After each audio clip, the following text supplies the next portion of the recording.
Hello and welcome to video number 1 in a new English unit all about Gothic novels and the use of dialogue. And it's based around the book Coraline by Neil Gaiman. Some of you may have seen the film of it. On the blurb it says, "Sometimes a door is closed for a very good reason. There is something strange about Coraline's new home. It's not the mist or the cat that always seems to be watching her, nor the signs of danger that Miss Spink and Miss Forcible, her new neighbours, read in the tea leaves. It's the other house, the one behind the old door in the drawing room. Another mother and father with black button eyes and papery skin are waiting for Coraline to join them there, and they want her to stay with them forever. She knows that if she ventures through that door, she may never come back." What does that make you expect is going to happen in the book? What type of book is it going to be? Chapter 1. Coraline discovered the door a little while after they moved into the house. It was a very old house. It had an attic under the roof and a cellar under the ground and an overgrown garden with huge old trees in it. Coraline's family didn't own all of the house. It was too big for that. Instead, they owned part of it. There were other people who lived in the old house. Miss Spink and Miss Forcible lived in the flat below Coraline's on the ground floor. They were both old and round, and they lived in their flat with a number of ageing Highland terriers who had names like Hamish and Andrew and Jock. Once upon a time, Miss Spink and Miss Forcible had been actresses, as Miss Spink told Coraline the first time she met her. "You see, Coraline," Miss Spink said, getting Coraline's name wrong. She actually called her Caroline. "Both myself and Miss Forcible were famous actresses in our time. We trod the boards, lovey. Oh, don't let Hamish eat the fruitcake or he'll be up all night with his tummy." "It's Coraline, not Caroline." "Coraline," said Coraline. In the flat above Coraline's, under the roof, was a crazy old man with a big moustache. He told Coraline that he was training a mouse circus. He wouldn't let anyone see it. "One day, little Caroline, when we're all ready, everyone in the whole world will see the wonders of my mouse circus.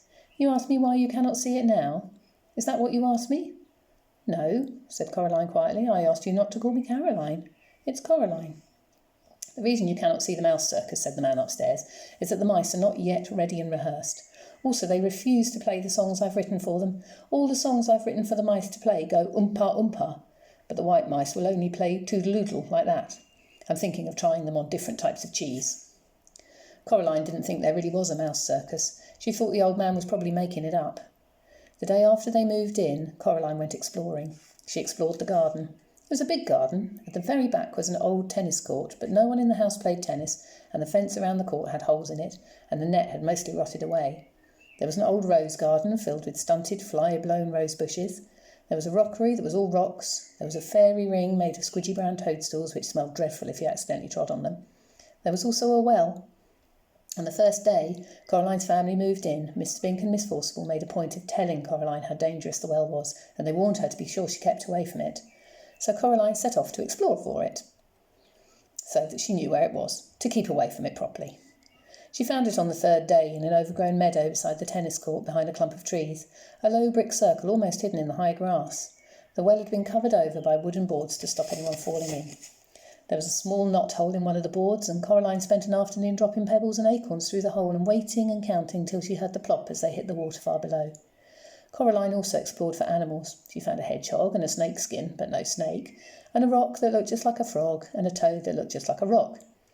There was also a haughty black cat who would sit on walls and tree stumps and watch her, but would slip away if ever she went over to try to play with it. That was how she spent her first 2 weeks at the house, exploring the garden and the grounds. Her mother made her come back inside for dinner and for lunch, and Coraline had to make sure she dressed up warmly before she went out, for it was a very cold summer that year. But go out she did, exploring every day until the day it rained, when Coraline had to stay inside. "What should I do?" asked Coraline. "Read a book," said her mother. "Watch a video. Play with your toys. Go and pester Miss Spink or Miss Forcible or the crazy old man upstairs." "No," said Coraline, "I don't want to do those things. I want to explore." "I don't really mind what you do," said Coraline's mother, "as long as you don't make a mess."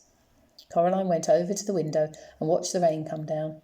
It wasn't the kind of rain you could go out in. It was the other kind, the kind that threw itself down from the sky and splashed where it landed. It was rain that meant business, and currently its business was turning the garden into a muddy, wet soup. Coraline had watched all the videos. She was bored with her toys and she'd read all her books.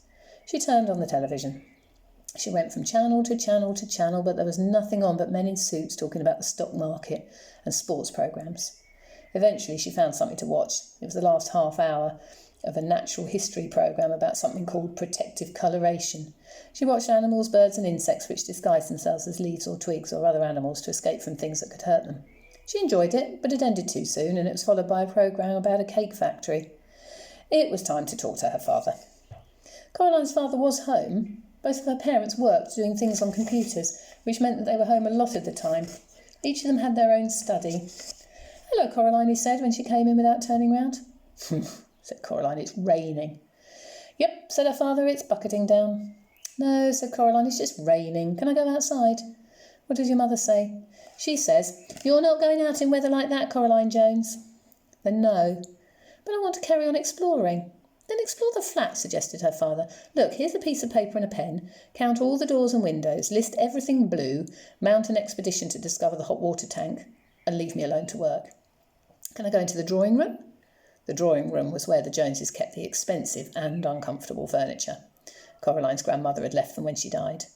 Coraline wasn't allowed in there. Nobody went in there. It was only for best. "If you don't make a mess and you don't touch anything."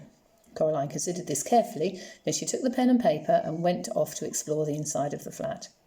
She discovered the hot water tank. It was in a cupboard in the kitchen. She counted everything blue, 153. She counted the windows, 21. She counted the doors, 14. Of the doors that she found, 13 opened and closed. The other, the big carved brown wooden door at the far corner of the drawing room, was locked. She said to her mother, "Where does that door go?" "Nowhere, dear." "It has to go somewhere." Her mother shook her head. "Look," she told Coraline. She reached up and took a string of keys from the top of the kitchen door frame. She sorted through them carefully and selected the oldest, biggest, blackest, rustiest key, then went into the drawing room. She unlocked the door with the key. The door swung open. Her mother was right. The door didn't go anywhere. It opened onto a brick wall. "When this place was just one house," said Coraline's mother, "that door went somewhere. When they turned the house into flats, they simply bricked it up. The other side is the empty flat on the other side of the house, the one that's still for sale." She shut the door and put the string of keys back on top of the kitchen door frame.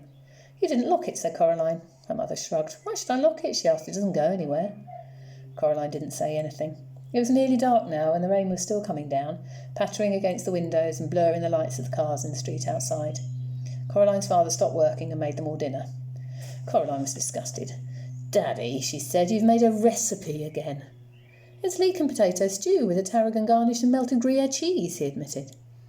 Coraline sighed. Then she went to the freezer and got out some microwave chips and a microwave mini pizza.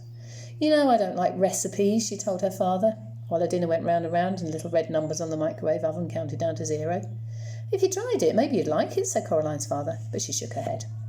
At night, Coraline lay awake in her bed. The rain had stopped and she was almost asleep when something went tut-tut-tut-tut. She sat up in bed. Something went crack. Coraline got out of bed and looked down the hall but saw nothing strange. She walked down the hallway. From her parents' bedroom came a low snoring. That was her father. And an occasional sleeping mutter. That was her mother. Coraline wondered if she'd dreamed it, whatever it was. Something moved. It was little more than a shadow, and it scuttled down the darkened hall fast like a little patch of night. She hoped it wasn't a spider. Spiders made Coraline intensely uncomfortable. The black shape went into the drawing room, and Coraline followed it a little nervously. The room was dark. The only light came from the hall, and Coraline, who was standing in the doorway, cast a huge and distorted shadow onto the drawing room carpet. She looked like a thin, giant woman. And there's a picture of her casting that shadow. Just there. Coraline was just wondering whether or not she ought to turn the light on when she saw the black shape edge slowly out from beneath the sofa.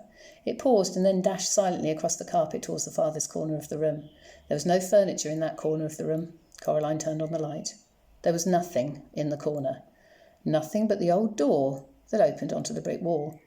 She was sure that her mother had shut the door, but now it was ever so slightly open. Just a crack.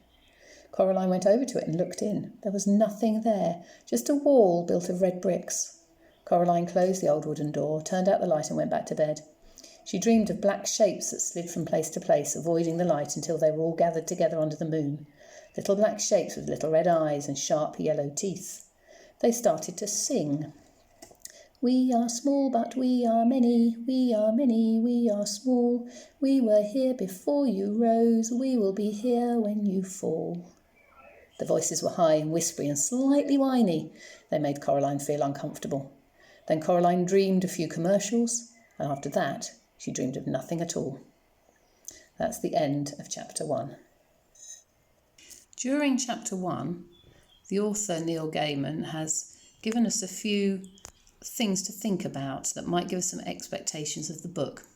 For example, he's told us about a very old house, an overgrown garden, 2 ladies called Miss Spink and Miss Forcible, a crazy old man with a mouse circus, a haughty black cat, and a door that leads nowhere. In your book, write down these 6 items and tell me what you think of and what you would expect is going to happen. For example, with the very old house, it's typical for a ghost or a horror story, so it might make you think that some strange things are going to happen. That's the end of chapter 1 and the work that goes with it.